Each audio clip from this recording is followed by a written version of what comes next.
What's up, guys? Today I'm going to show you how to do the automation lane in Studio One.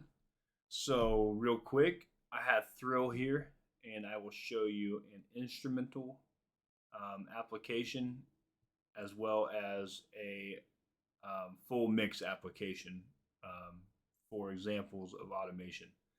So we'll start with Thrill. I've already got a note here. Let's make it a little longer.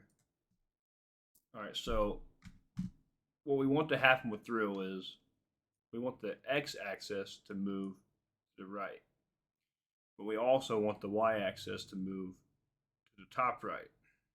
So it's going to be like something like this. So what we want to come out of this plugin is this right here.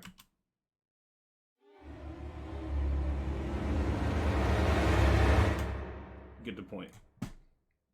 All right, so we're going to start with the x-axis.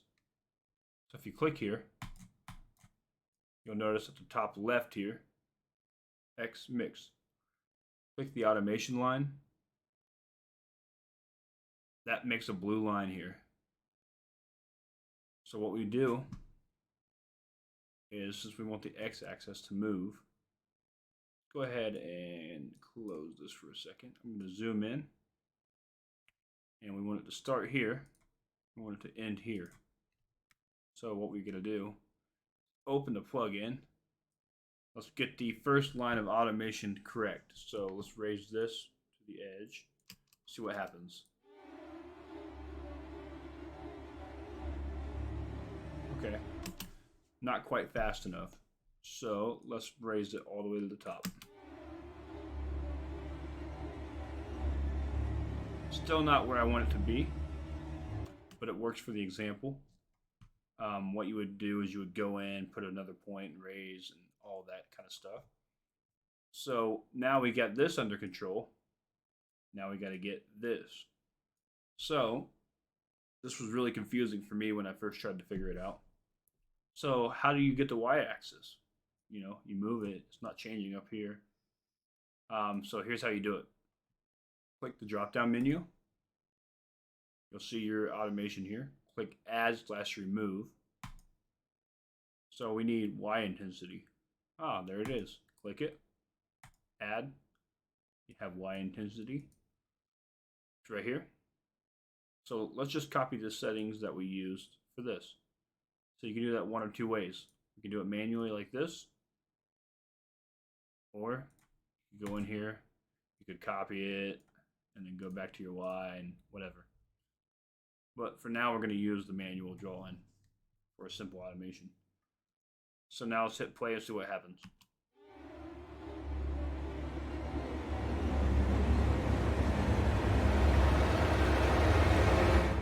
Pretty cool, slow suspense. All right, that's the example for that.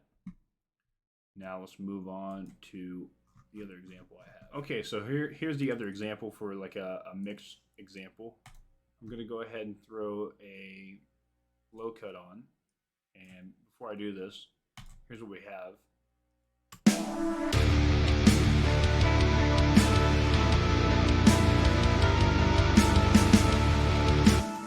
we get the point. So what I want to happen is just your usual sweep. So it sounds something like this if I did it by hand.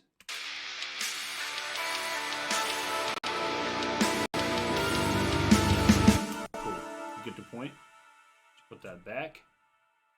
Start an automation lane. Okay, so here is my main master out. I'm going to put it on this track just for example. So I have this plugin on my master, which I'll drag over to show you here. So here's FabFilter. And that's what we're going to automate. So click on what you want to automate and click A. Watch this window here. A, okay, there it is. And let's go ahead and put our automation in. Boom, boom. Lower this down and see what happens. Well, it helped if I did the right thing. So to completely ignore that, let's do the frequency automation. There we go. Sorry, click the frequency. So you want to move left and right, click frequency. So here we go. Boom, boom, lower it down, and see what happens.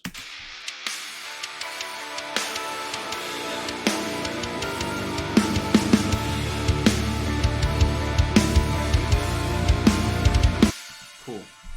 You get the point. That's doing what we want it to do. It may be doing it a little too quick or a little too slow, depending on what you want. So that's when you can get creative. Go in here and hire this one or move this over here or what have you, whatever fits your mix and your needs. So yeah, I hope you guys enjoyed this video. Please comment below on what you may need help with inside of Studio One or even Pro Tools. I've been a avid Pro Tools user. Hello, avid. I've been a Pro Tools user for a little over 6 years, and I just now switched over to Studio One. I'm thinking about doing a series on a conversion series from Pro Tools to Studio One. If that's something you guys would be interested in, just leave a comment below. Anything I can help with at all, just ask. I'll see what I can do. Anyway, hope you guys have a great day.